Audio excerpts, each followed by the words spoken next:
సోమనాథ్ ఆలయం ఇది గుజరాత్లోని అరేబియా సముద్రం ఒడ్డున ఉంటుంది. అంతేకాదు ఇండియాలో ఉన్న 12 జ్యోతిర్లింగాలు ఈ ఆలయం కూడా ఒకటి. కానీ ఈ గుడికి సౌత్ సైడ్న ఒక మిస్టీరియస్ స్తంభం ఉంటుంది. దాని పేరే బాణస్తంభం.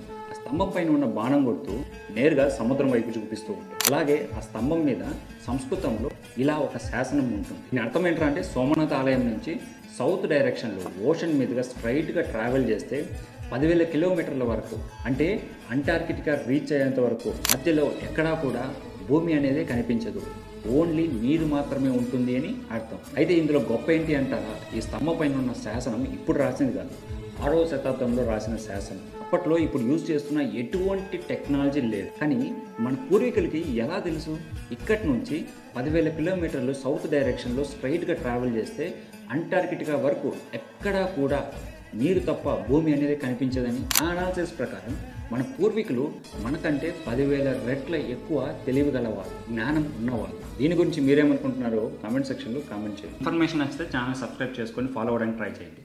Thank you.